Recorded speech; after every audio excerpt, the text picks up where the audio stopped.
तत्सोऽध्ययमधीरये नस्य प्रियेषु भद्रेषु नित्यं भागवत सेवया भगवत्युमश्लोके पाठ्ये भवति नैष्ठिकी कृष्णे सुदामो भगते धर्मज्ञानवीसः कलमश्चदृशामेष पुराणार्गोदनुदिता सर्वज्ञानसारमहि श्रीमद् भागवतमिष्यते तर्कसामृतस्य नान्यस्याद्रति क्वचित् कृष्णस्वयंभागवत विश्वरक्षाय प्रतिष्ठिप्रतिष्ठाय नानार्थकाय प्रेमाय भागवत कृष्णेन श्रीरङ्ग चैतन्यकृष्णेरङ्ग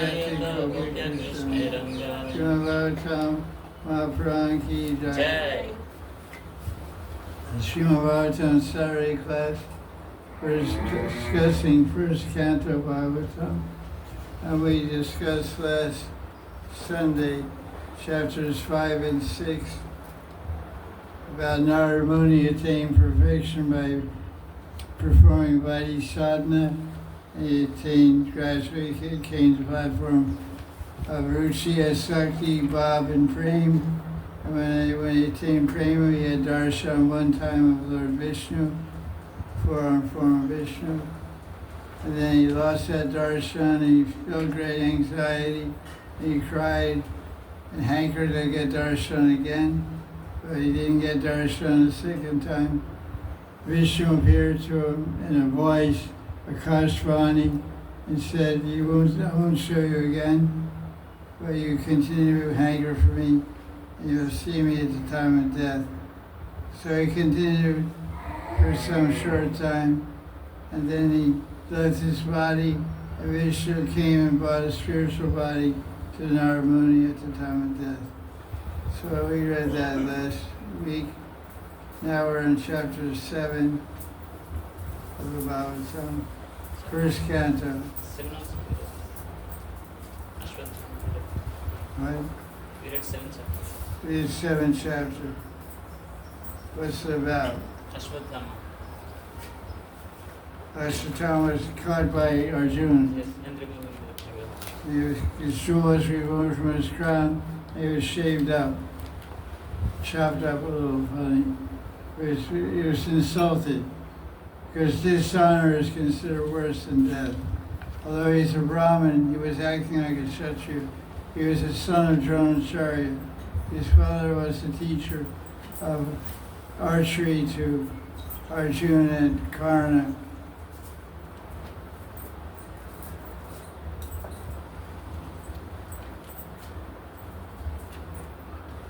So Krishna was testing Arjuna because Krishna told him first he should kill Ashwatthama because Ashwatthama murdered the 5 sons of the Pandavas when they were sleeping.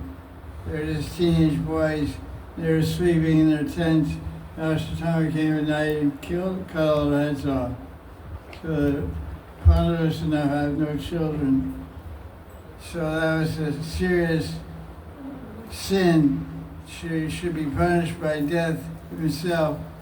So when Arjuna caught Ashwatthama, he promised Draupadi, his wife, the mother of those 5 boys, he would bring the head of Ashwatthama, and she could stand on his head and bathe in his blood. So when Ashwatthama got caught by Arjuna, Krishna told him to kill him, and Arjuna thought about it. So in the commentary, it says that Krishna was testing Arjuna, his sense of justice. Arjuna didn't want to kill him, although he had killed his sons, because he was intelligent. So a Brahmin should not be killed even if he performs murder. But he can be insulted and given justice in other ways. So that's what Arjuna chose to do. In the same way, Krishna tested the gopis' love for him at Rasa Leela. He was preaching Dharma to the gopis. They should go home and serve their husbands. It's not right for them to be out in the middle of the forest with him. The lawyer invited him. And he said that the highest duty for a wife is to serve her husband. So he was testing them, but the gopis defeated his arguments and danced throughout the night with Krishna, because he's the husband of everyone. He's the soul of all souls, the husband of everyone.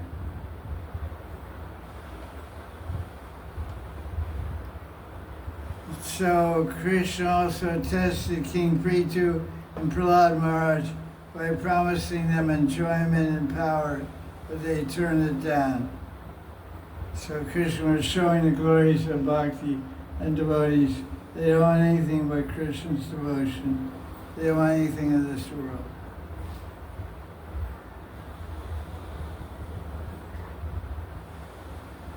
Krishna offered all benedictions to his devotees, but they always refused, and they said, I don't want anything but you.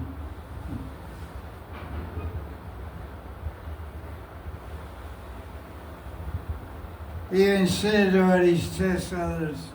Thus Sukadeva test Parikshit.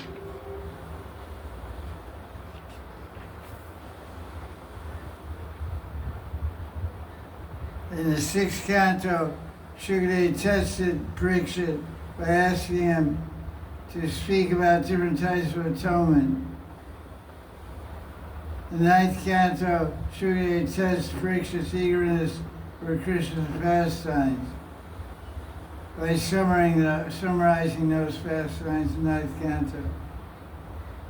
In the 12th canto, Sukadeva tests Parikshit's steadiness in bhakti by talking about Brahmagyan.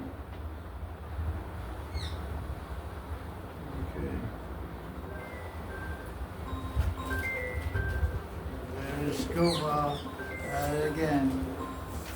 The Nishta, the disturbing class.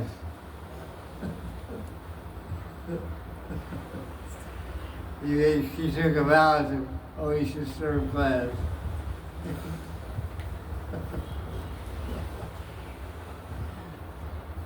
So now we're at chapter 8. It's Kunti's prayers, the famous prayers of Queen Kunti. Prabhupada gave these lectures in Los Angeles, and they were later recorded.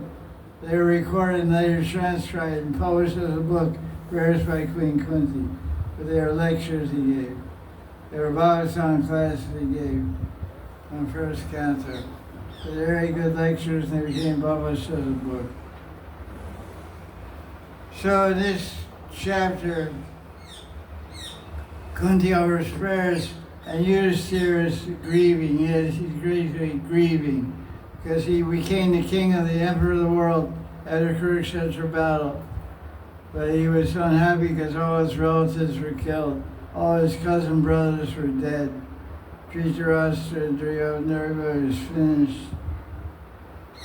So he wasn't too happy. He said, what's the point? But nevertheless, he ruled the world in a spiritual way and established Dharma everywhere. And we can see what this chapter talks about here.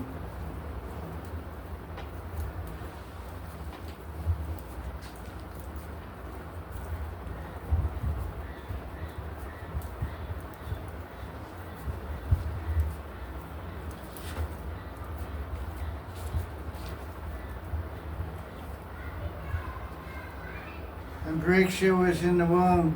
Ashwatthama was at it again. He wanted to kill it because Parikshit was the last remaining Pandava. He was the son of Abhimanyu and Uttara. And Abhimanyu was killed in the Kurukshetra battle. And now the son was in the womb of Uttara. So Ashwatthama threw a Brahmastra weapon to kill the baby in the womb. And Krishna entered the womb and protected Parikshit. That's what this chapter describes. And Kunti offers her famous prayers in this chapter. Krishnaya Vasudevaya Devaki Nandanaya Nanda Goa Kumaraya Govindaya Namo Namah. It's chapter 8 of first canto, verse 21. I pay all respects to Krishna, the son of Devaki and Vasudeva, who is a child of Nanda and satisfier of the senses of the gopis. That's a famous prayer. And Queen Kunti, her famous prayer, most famous prayer is this one, 1:825. First Canto, chapter 8, verse 25, is most famous prayer. She says, Vivada Shantu Chashashvat Tatra Tatra Jagat Guru Bhavatara Darshanam Yat said Avanar Bhava Darshanam. She says, Queen Kunti says, who's Kunti anyway? Who is she? Enrica. He's very important person on the Pandava side, but She's the mother of the Pandavas. Queen Kunti had children with the sun god and Indra and all these different guys and got sons with them. Became the 5 Pandavas. She makes up with Indra and she produced a son named whom? Arjuna. Arjuna. She makes up with Srideva, produced a son named who? Karna. Yes. Karna. And she makes up with, well, It is Dharmaraj. Yamadharmaraj. Yamaraj and produced Yudhishthira. Vaidev. And who else? Vaidev. Vaya. Vayu. Vaya and produced who? Bhimasen. Bhimasen. And who else? And then Ashwini Kumar. Ashwini Kumars, who are twin brothers, and she produced Nakul and Sahadev, 2 twin Pandavas. Actually, these 2 are sons of Madri. Oh, sons of Maharaj.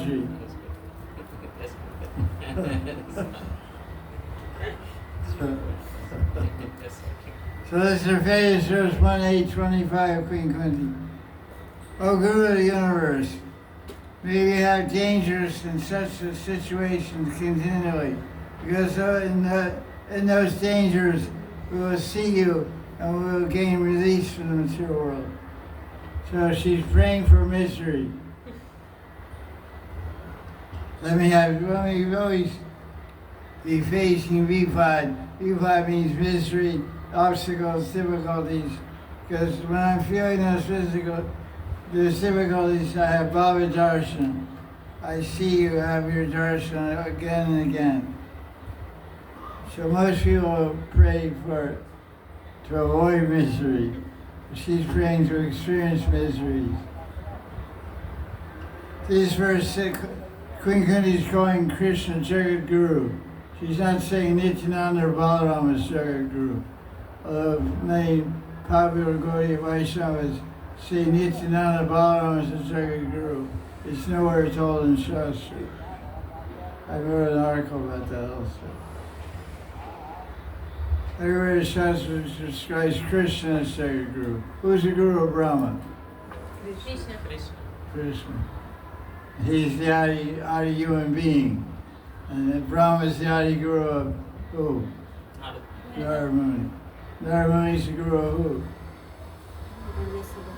Vyasadeva. Vyasadeva. Vyasadeva is the Guru of who?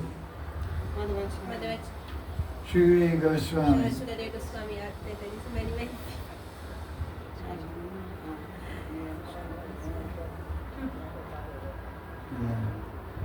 Vyasadeva also. Madhvacharya met Vyasadeva in the cave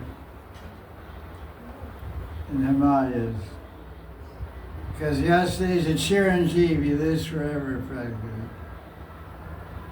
Madhvacharya lived 1,200 years ago. Vyasadeva was born 5,000 years ago. But he's still there, you can go see him in the Himalayas. Got to book an appointment with him.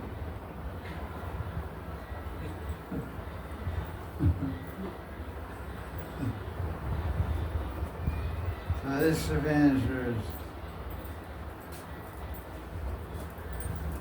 You can read all the prayers to Queen Kunti, find your favorite one. This she prays to Yashoda, Because Kunti knew about Yashoda.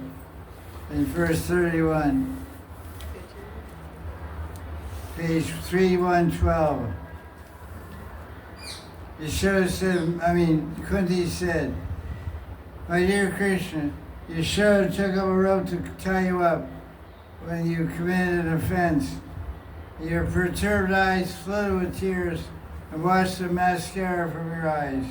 You were afraid, although fear personifies afraid of you. This sight is bewildering me." Commentary by Vishnu. Lowering your head with eyes filled with tears mixed with eye ointment, you stood in fear of punishment of Yashoda. This is astonishing because fear itself is afraid of you. This state shows that Yashoda has more prema, is more fortunate than Nanda, since you were brought under complete control of Yashoda. By showing fear is afraid of you, Kunti shows her awareness of Krishna's power as Bhagavan. She also accepts as true that he's internally feeling fear.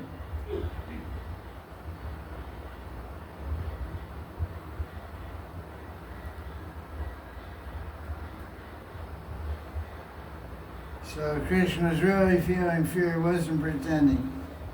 He was feeling afraid. Who wouldn't?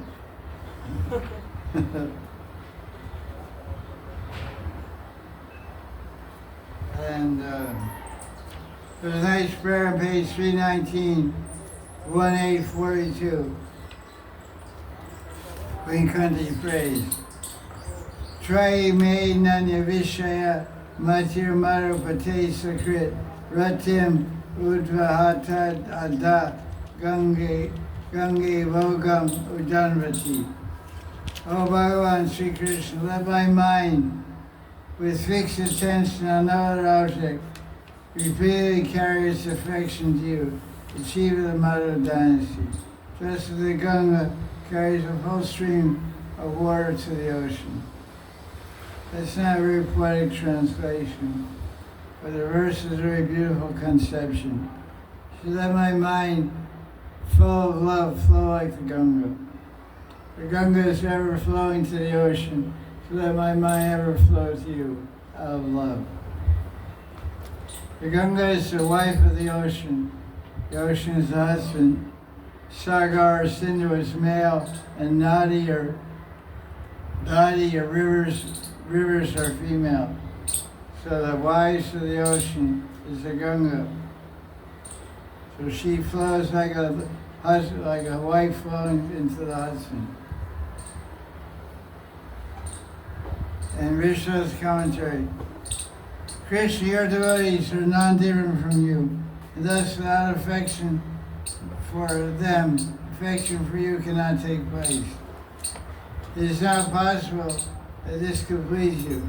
Therefore, let my mind have no attraction for no one except you and your devotees. That's a nice prayer because sometimes our minds are a little crazy. They go in different directions.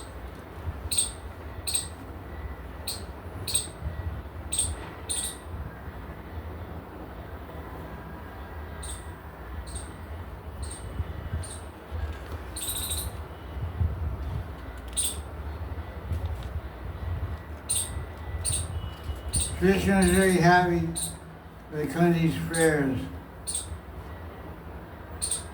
And he smiled softly, as if bewildered by prema.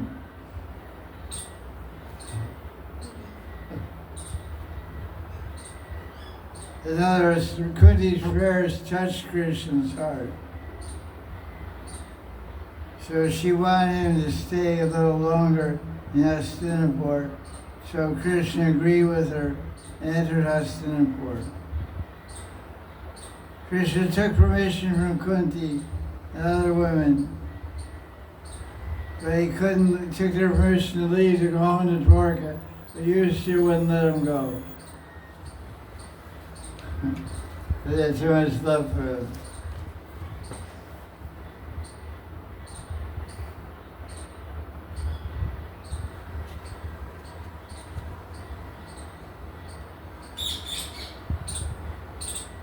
Krishna was completely controlled by the love of the king, so he stayed for a few more months. That's pretty amazing. The love of the king was greater than the love of the queen to his work.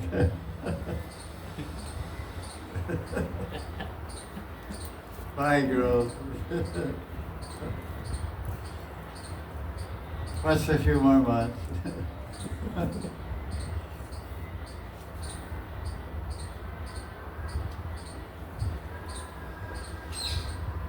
So, chapter 8 is full of loving sentiments, the exchange of love between Yudhisthira and Kunti and Krishna. Chapter 9, Yudhisthira becomes the king, becomes the emperor of the world. And Yudhisthira and Krishna, everyone goes to the battlefield because Bhishma is still lying on the battlefield. The war is over. The new king has been installed, King Yudhisthira. But Bhishma is still lying there. Why was he lying there? He's waiting for the sun to move into the northern hemisphere. Because during the Battle of Kurukshetra, the sun was in the south. And it's called Dakshinarayan. When it moves to the north, it's called Uttarayan. That happens around January 15th or something. So the Battle of Kurukshetra went to the end of December. The last 2 weeks, the last 18 days of December into the new year of January. So he stayed there for about 2 weeks on a bed of arrows. It's not exactly a flower bed.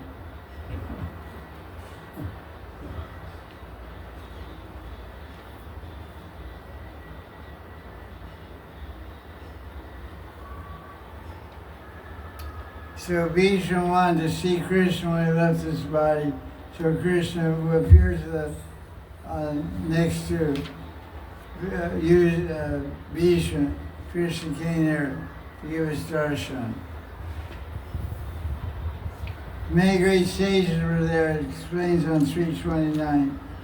You can see all the great sages that assembled there on the battlefield of Kurukshetra to bid farewell to Bhishma Deva.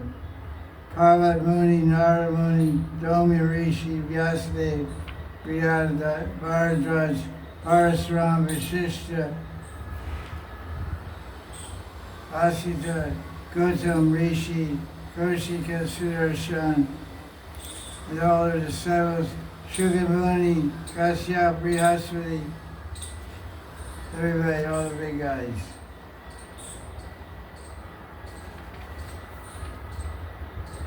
And they all asked, and Krishna asked Vishnu to speak about Dharma, because he was the grandfather of the Pandavas. So he spoke to the Pandavas his final words to give them instruction.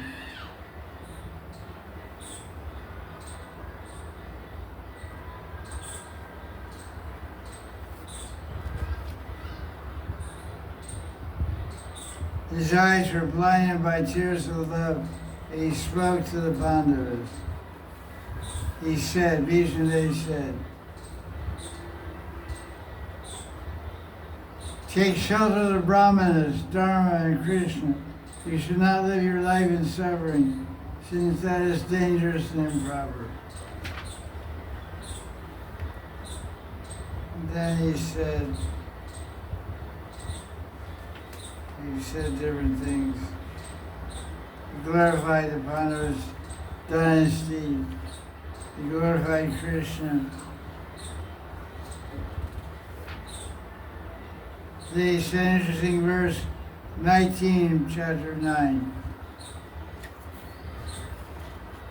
O King Yudhisthira, Lord Shiva, Narada,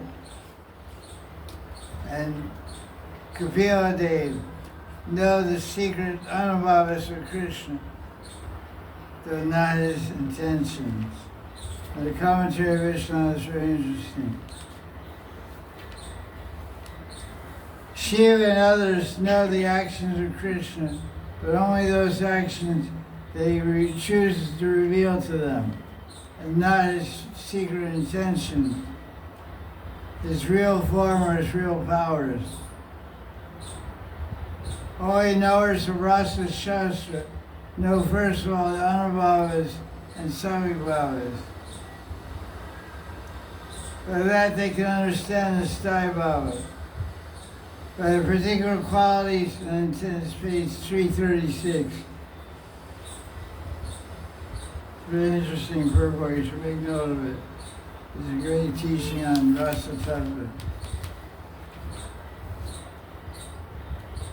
Commentary of Vishnu is really illuminating the Rasa Tattva. By the particular qualities intensity of Anubhavas, one can understand the quality and intensity of the Sthai Bhava. Knows the Rasa Shastra, know the Anubhavas of Krishna being tied by the rope, by the gopis like Yashoda, and the dependent Anubhava of Krishna being a charioteer for Arjuna, Yudhishthira and Ugrasena. These are Anubhavas of Krishna, indicating his dependence on others. The knowers of Ras then infer that there exists something special in these cases which controls the melts heart even of Krishna, the control of all. The object which melts the hearts of the Vishaya and Ashraya, the object of prema and the subject of prema, which has many varieties, which brings both parties under control of the other, is called prema. It is the crest of all goals for a human being, and is described in terms such as bhakti, sneha, and anurag. It's really a deep purport. Seeing that Krishna is controlled more when he sees his devotees which generate prema in him, knows the Ras to infer that there is intense prema in his siddha and sakha devotees. He then concludes that Krishna is the cause of difficulties for devotees in order to increase their devotion to that level. Shiva, Narad, and Kuya know this. One sees an increase in the prema and Draupadi and others when their difficulties increase. Krishna says in 10th Canto, chapter 88, Brikasura's story, verse 8, famous verse, Yasyam anagrinami harishye tad danam shane, tad danam chajad yasya shrajana dugadugitam. If I especially favor someone, I take away all his wealth.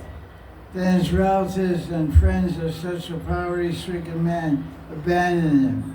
This way he suffers one distress after another. Thus, the difficulties devotees is important purport, very important. It's page 337. Difficulties devotees experience are not prabdha karma, since they are given by Krishna alone, who wants to help benefit the devotees. However, this is not an inclusive rule. Sometimes the Lord increases devotees' bhakti without giving problems to him. That's good. That's good news. There's a devotee in Delhi. He's a Crorepati industrialist. He's a multi-millionaire. He's a disciple of Gopal Krishna Maharaj. He raised his hand. He said if Krishna favors someone, he takes away everything. I pledged to give many crores rupees to build this new temple in South Delhi, east of Kailash. Does that mean Krishna is going to take away all my money? And his Guru said, no, I promise you. Krishna won't take away your money, but I will.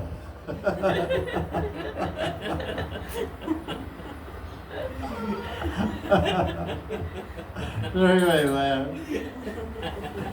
Yeah, I promise you, Krishna won't take away all your money. And he said, oh, that's good, thank you, Guru. Well, I will. They said, oh, no, that's okay, he said.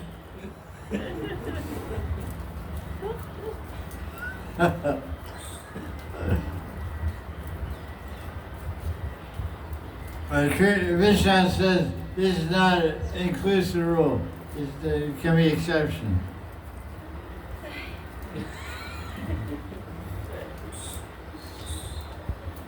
Thus it is said, no one knows the plan of Krishna.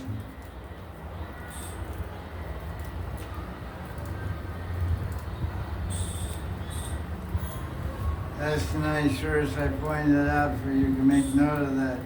You can study that verse. It's very important from chapter 9.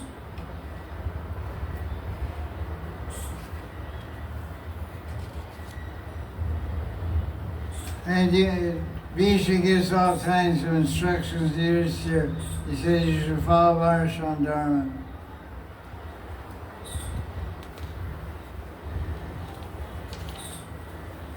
So Vishnu described Dharma, Art, Kama, Moksha, along with all the different details of those, with stories and histories as proof.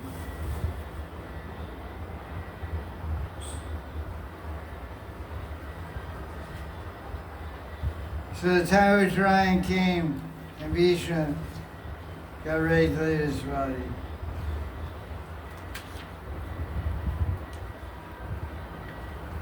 And he had, it says in verse number, page 345, verse 33, he's praying at the end of his life that we have pure love for Krishna. Arjun Sakha, a friend of Arjun.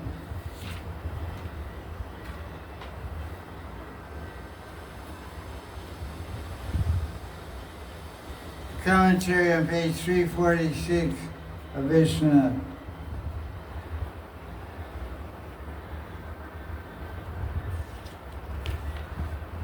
He says, I want to, this Vishnu is praying. He says, my thoughts are taking a form of prayer. I want to pray for Krishna as a charioteer of Arjuna.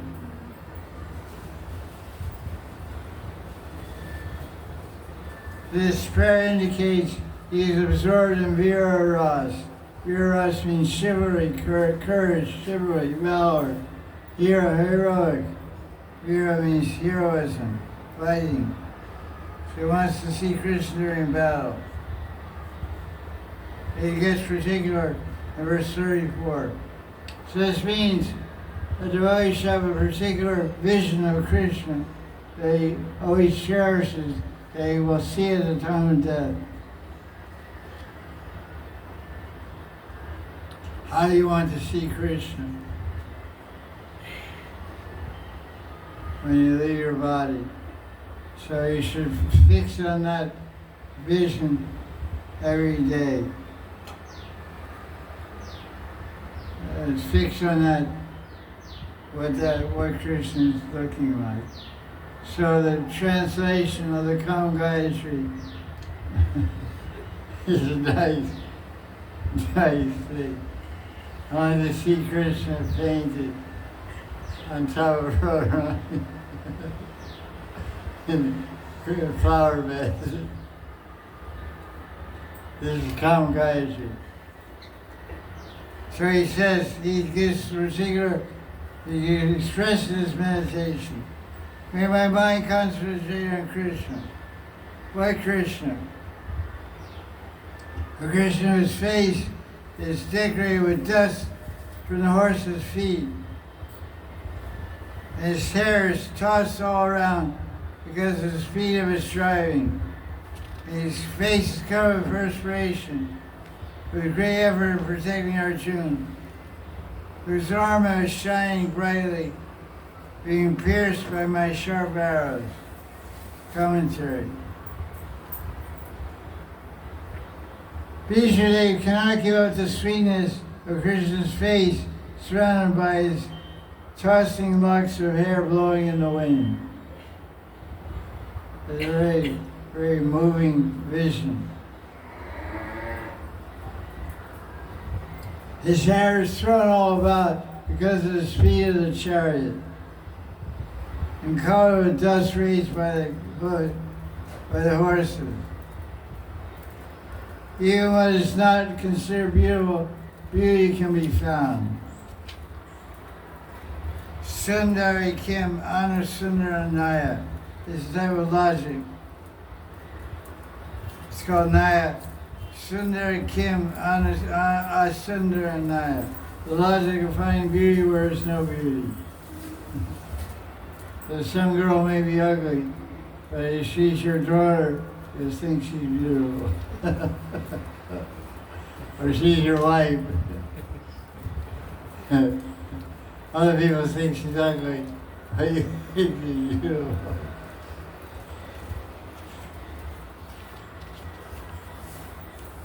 Even when it's not beautiful, beauty can be found.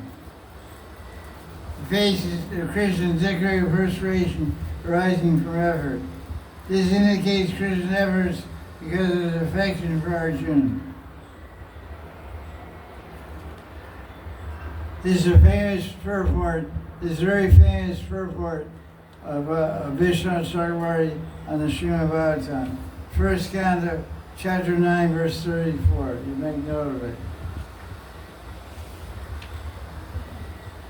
Because he's comparing Babaji shooting arrows at Krishna and striking Krishna's chest with his arrows and causing blood to appear there.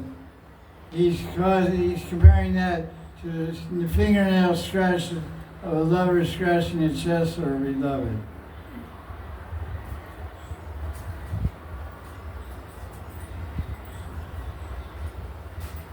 He said, Krishna's skin was pierced by Bhishma's sharp arrows, just as a man involved in love derives happiness from the bite marks of a bold lover. Krishna, the most courageous warrior in the mood of fighting, derived pleasure from my strength in the form of wounds from my arrows. One should not think that I, being overcome by the mood of fighting with Krishna, was ever devoid of prema. Similarly, the woman who inflicts deep wounds upon her beloved is dearer than millions of her lives. With her nails and teeth during the battle of love. Should that be said to be devoid of love for him? Krishna's skin was not really pierced because he was wearing armor, which shone brightly. It means that the arrows slightly pierced the armor. That's a great commentary.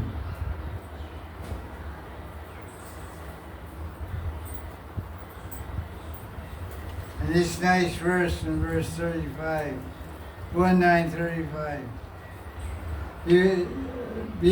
This strain may have praying for the chariot driver of Arjuna, Krishna, Parthasarthi, Parthasake Rati. Just by his glance, Krishna took away the pravda karma of the opposing army.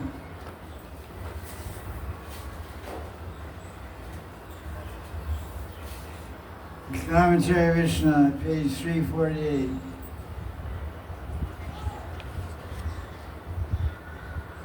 Just by his glance, Krishna took away the pravda karma of all the soldiers who saw him on Kurukshetra.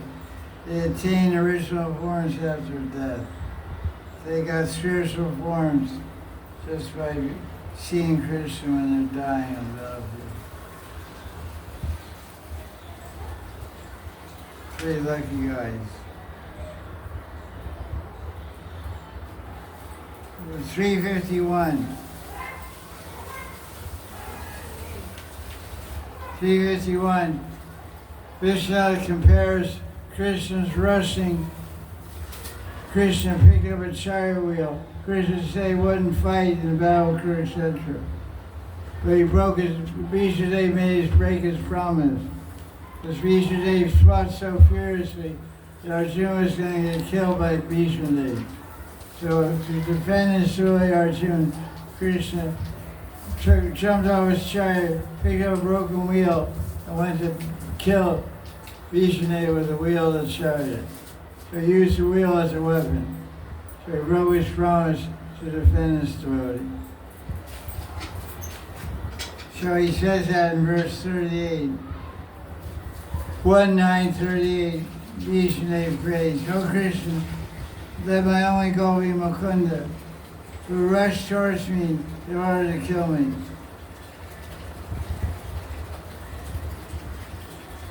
With force, Krishna protected Arjuna and came towards me with intention. Today I will kill Vishnu with my own hands. The word Avisar is used in this verse by Vishnu. Prasavam Avisar Vadartam.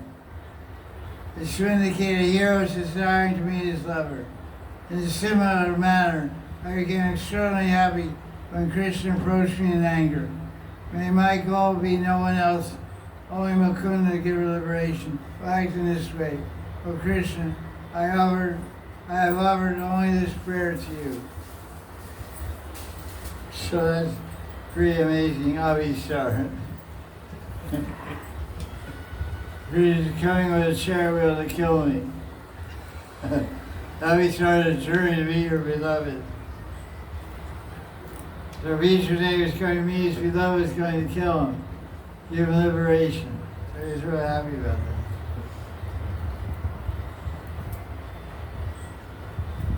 And look at the next verse. You can see the next verse, 39. The commentary, Vishnu.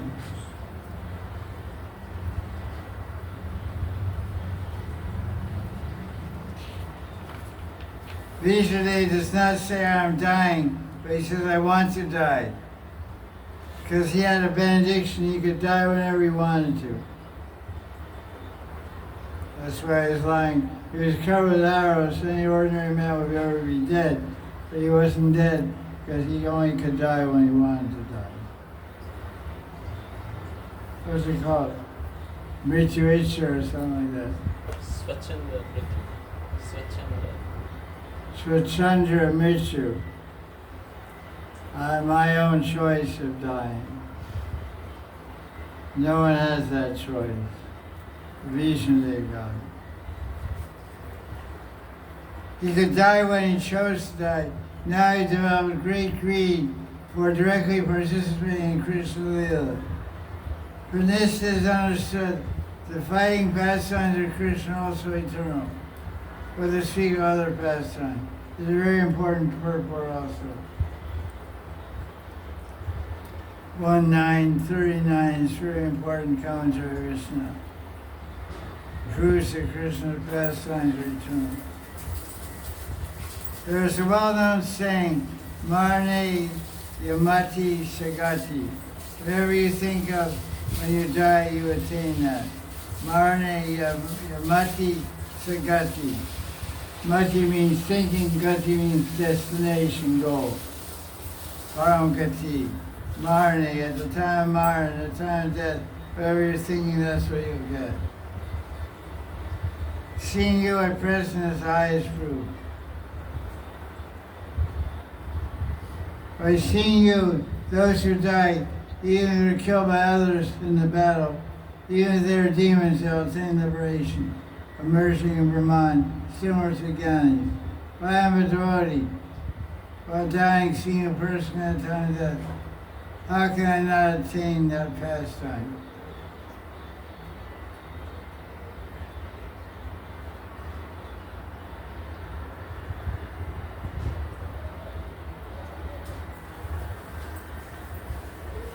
Next verse. Usually talks about the gopis, it's pretty interesting. He's lying in a battle of Kurukshetra, and he's talking about the gopis, or it's the illicit relationship with Krishna. Now Krishna's, coming from Dwarka in Hastinapur, and he's married, lawfully married all these queens, and Vijay brings up the gopis. He's dying, he can't avoid mentioning the gopis. The gopis were worshipped by Krishna. By Krishna's expert actions, emotional displays, words and glances. Attaining those qualities, the gopis respond in harmony to Krishna's most extraordinary displays of love. Blinded by the madness of love. How amazing are these gopis attain nature of Krishna himself.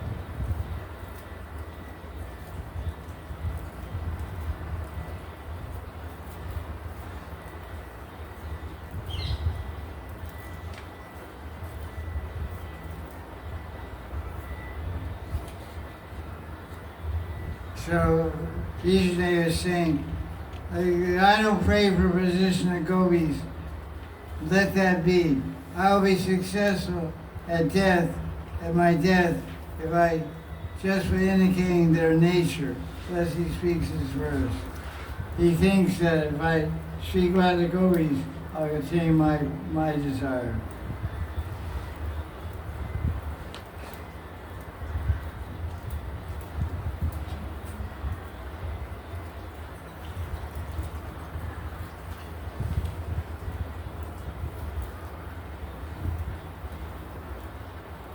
The great commentary. This is another nice commentary. You can mark this in your book. It's all about the gopis. It's a really great commentary. 354. He describes how Krishna reciprocates his love of the gopis. It's very Anukulia for Ragmarg. That's Vishwanath. There's 11 commentaries, Vaishnava commentaries, every verse of Bhagavatam. None of them are like this at all. Only Vishwanath. He talked about Vishnudev, dying of Vedas, and he ends up talking about the gopis. I mean, this is extraordinary.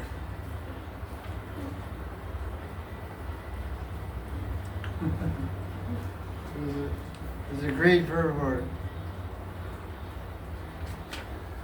Because Vishnudev talking about the gopis. So Vishnu says, okay, you're going to talk about the gopis. Okay, I'm ready. Watch you take off now. I really talk about the gopis. You think you talk about the gopis? You're Vishnudev. I'm a gopi myself. We know Babaji Manjari. Watch me fly now. Watch me talk about the gopis. So the great commentary. Krishna became compliant with the gopis by offering all his qualities to the gopis. The gopis and Krishna have a mutual relationship filled with happiness because of mutual compliance. Then Krishna bestowed an extraordinary fortune, the dancing, songs, and speech during Rasa. In response, the gopis did the same. In harmony with Krishna, they offered him dancing, songs, and speech. There was no need to teach them anything. They were blinded by great prema. Unmadanda, blinded by unmad. They did not need any practice. It's automatic. Self-taught. That's the nature. That's how it works. How astonishing. They attain all Krishna's extraordinary qualities, such as skills in dancing and singing. But Krishna did not give his unique, extraordinary power to Arjuna. Arjuna did not know how to dance and sing like the gopis.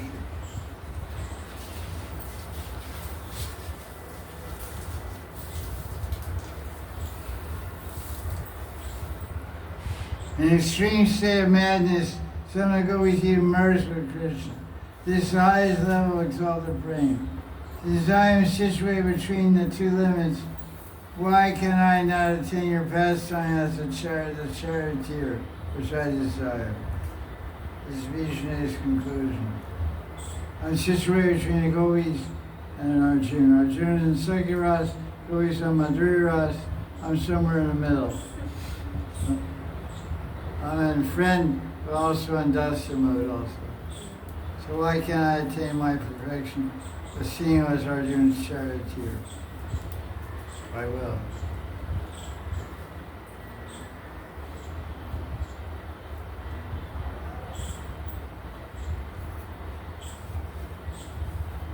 And in the next verse 41, Vishnu's commentary.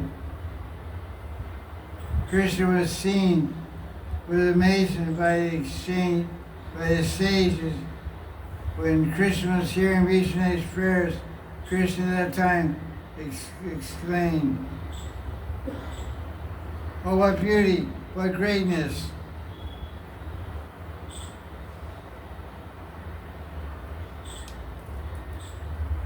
Now this is Vishnu's thing.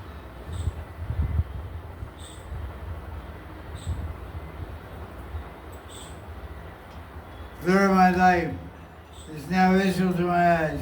He has fulfilled my request.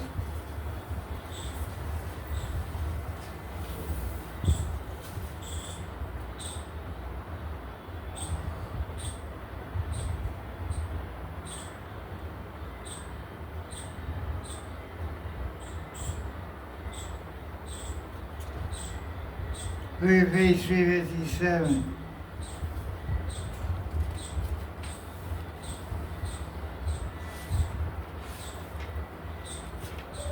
It shows the thinking of each day. Lord Krishna appears in my heart and in the hearts of Yudhishthira, Vasudeva, Nanda, and the Gopis with various degrees of prema and type of love, with different pastimes for each devotee. I know that this is one Krishna only. I know the various degrees of excellence of their prema and love, but I can never give up my natural attachment to the form of Krishna the charioteer. The thinking of the forearm form of Krishna is not interesting to me. For he's fixed in the form of Krishna. He's not attracted to any other form, not the form of the Krishna, the Gopis, or Arjuna, but the form of Krishna Dwarka.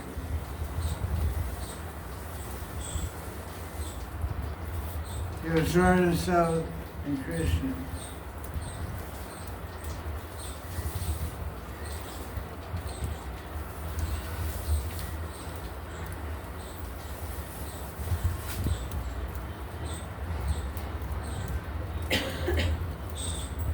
Page 358. Krishna's commentary.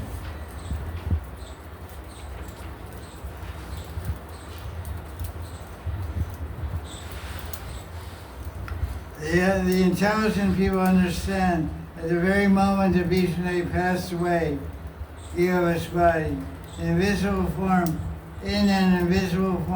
Vishnu fights on the ground with Krishna, holding a chariot wheel in his hand.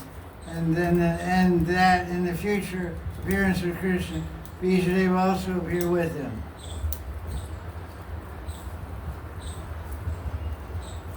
Vishnu did not merge into Brahman.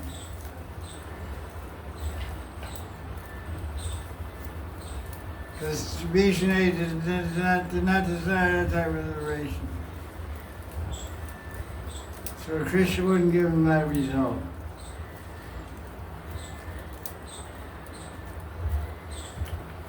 So that's the passing of Vishnu. So on page 360, Vishnu said, Vishnu was an eternal associate of Krishna. He attained Krishna as a charioteer and apricot Leela in the spiritual world.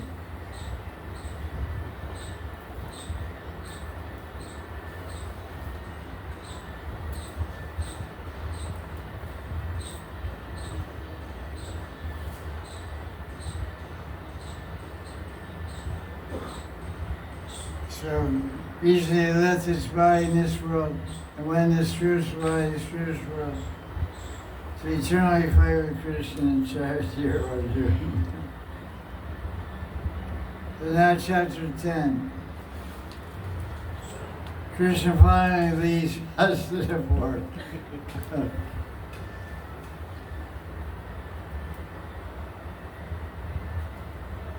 His praised by the Yadavas, he finally leads, goes back on the door. Everybody's really sad to see him go.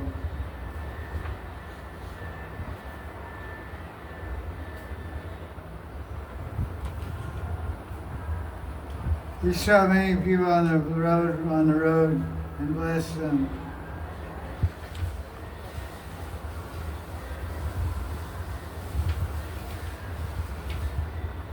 Many verses of Bhagavan Krishna.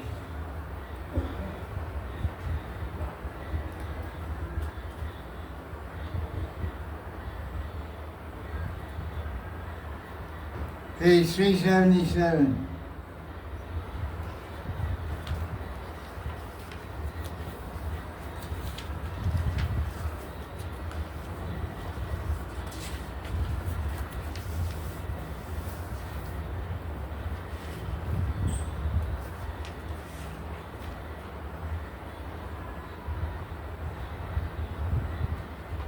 Different people glorifying Krishna.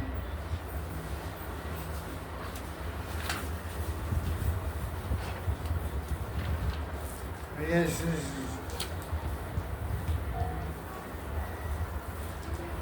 we're speaking here. Because Shuddha Goswami speaking. Shuddha Goswami. Shuddha Goswami is speaking in the Mishranya, all this chapter. He's saying the most purifying is Mathura Mandal. Because Krishna takes birth there, he's moving about performing pastimes. This is a very important verse because it describes, Vishnu makes a comment, a very important comment on this verse. First Canto, chapter 10, verse 26, page 377. The verse in Sanskrit, Shuddha Goswami, is using present tense verbs to indicate the birth and activities of Krishna Mathura are eternal. Krishna eternally appearing in Mathura Mandal, eternally having pastimes in this Braj Mandal.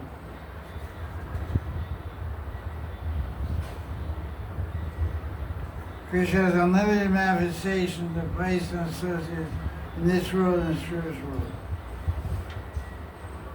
Page 378. Though the pastimes are beginning and ending of his birth and activities for each of these manifested forms, each of these places, the moment a portion of the birth or activities ends, or even before it ends, the birth and activities begin in other places, because there's no lack of continuity in Krishna. His birth and activities are eternal. Sometimes birth and activities take place in slightly different manner, sometimes exactly the same manner, because of the difference of oneness of different condition. So it's a very important verse. Look at page 379.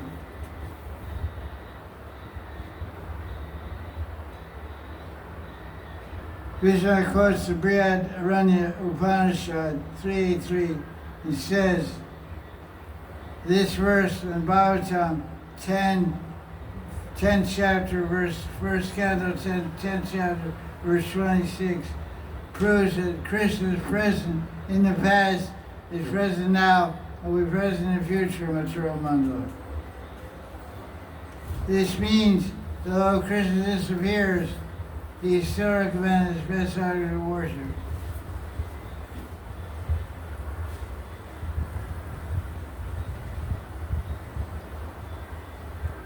To explain Bhagavad Sandarbha, Krishna's pastimes, as well as devotees and dhammas, are called eternal, simply because there are many manifestations of his birth and activities in infinite eternal dhammas and world.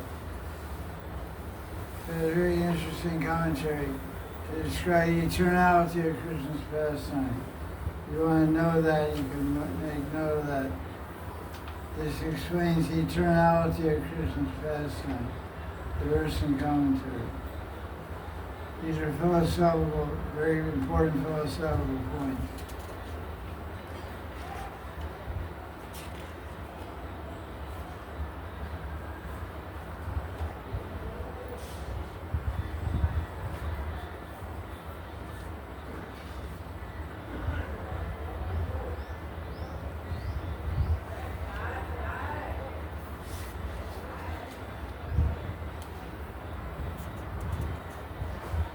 And page 3, verse 10, 10th chapter, 1st canto, verse 28, Shuddha Goswami glorifies the gopis. He talks about different ladies that have Madhurya Rasa Krishna, like the queens of Dwarka. And some of them are sadhana siddhas. They were born sadhana to become wise for Krishna. For the Vrishvasis, they are absorbed in bliss just by remembering Krishna of fame. It shows the supremacy of the gopis versus any other woman.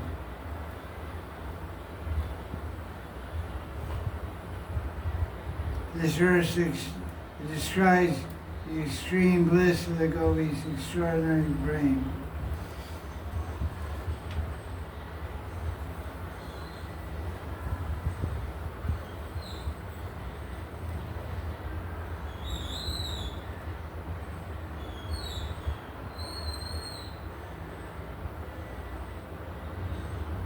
Page 382, verse 31, Sutta Goswami said that when Krishna was leaving Hastinapur, all the ladies of the poor Yoshitam, the city girls, were speaking words of glorification of Krishna as he went away. So he looked at them with pleasing glances, and he smiled at some, because some girls were in Shantarati, which is neutrality, and some were in Madhurya Ras. So, once in Madhurya Ras, he smiled at him. The other ones he glanced at him. He didn't smile.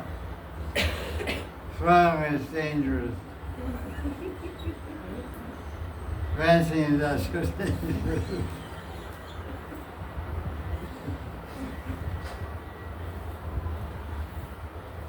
In chapter 11, Krishna lies in Dwarka.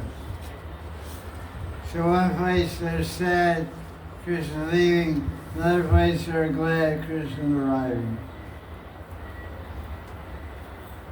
So some devotees are always sad, Krishna leaving, some devotees are always happy, Krishna arriving.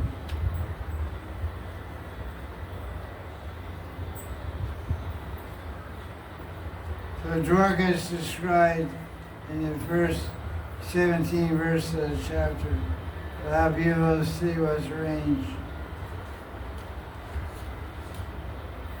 All kinds of dancers and singers. On page 393, it describes different types of personalities that were performing there. The names of the different personalities indicate what their function is. Chapter 11, verse 21, page 393.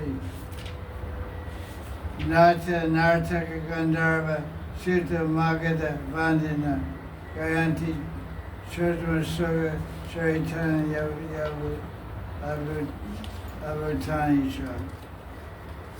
So, Natas are actors, Nartaks are dancers, Gandharvas are singers, Suttas recite Puranas, Magadhas praise family lineages, Vandis sing praises in thousands. Different types of Brahmins doing different types of activities.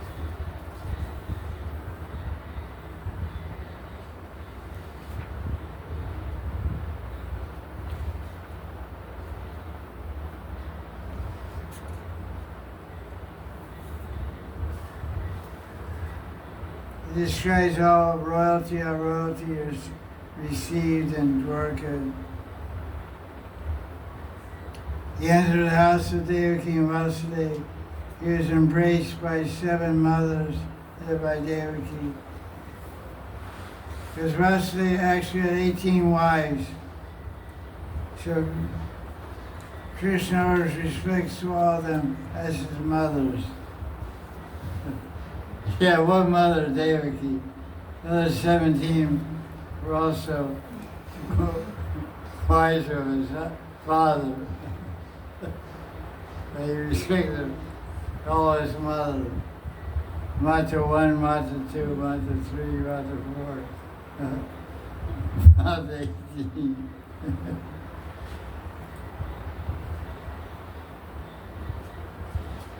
They moistened Krishna with their tears.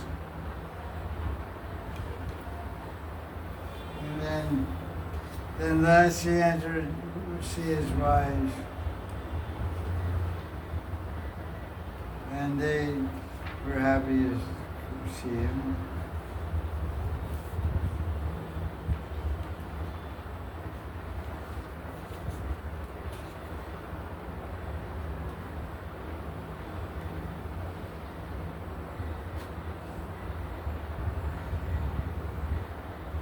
nice purport on page 402, 403. The queens had beautiful smiles and furtive glances, were spouse and exciting, and signify deep love. Although they could conquer Cupid by making Cupid give up his bow in frustration. Those who approach Krishna with false smiles and glances could not agitate the sense of the Lord. So some of the queens were looking at him with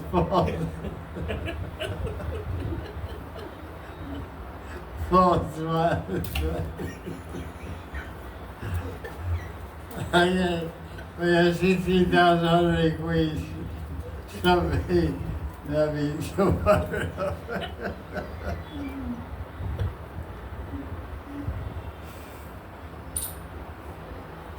This track is a great commentary.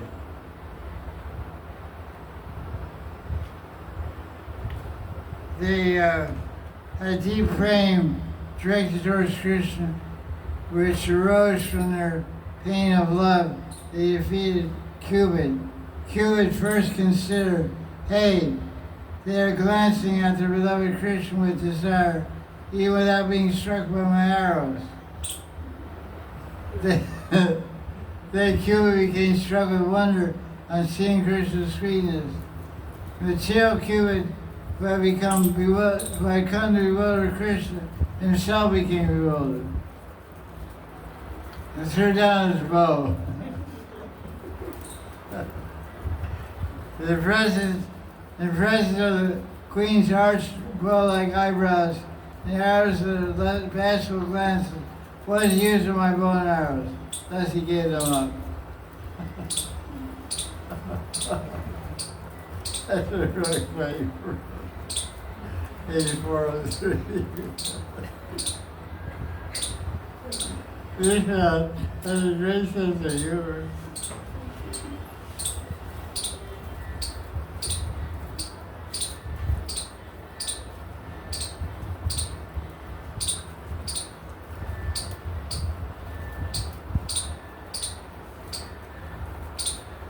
Very nice description of love in his commentary. 1, chapter 11, verse 37.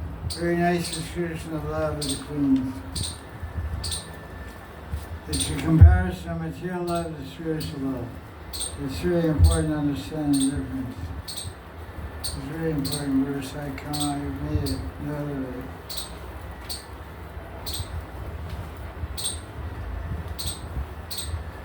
That's the main point of chapter 11. And that's all I prepared for so far. What time is it now? 4:14. 4:14. I think that's it. I don't have any more preparation. So I highlighted some key points for you to look at. For next Saturday, you can read chapter 12, 13, 14, and 15. Chapter 12, 13, 14, 15. Chapter 12 through 15. We'll talk about that next week.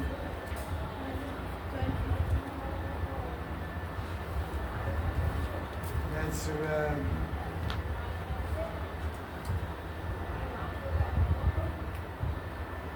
100 pages. Are you going to do your homework? I don't know. Find out. You're lazy. But I point out some very important commentaries of Vishnu, because the whole focus of this class is to study the commentaries of Vishnu. We're trying to see a connection between everything and Rag Marg and Go East. So Vishnu is regularly pointing us, reminding us of the Go East love, supremacy of the love versus the love of various stories of Krishna in different places, in different Stai Ratis and Stai Babas. nothing can compare with the Gopis of Braj. So all these other devotees we're reading about in the first canto, Queen Kunti, the Pandavas, Bhishma, Arjuna, etc., queens of Dwarka, they're being compared and contrasted with the Gopis.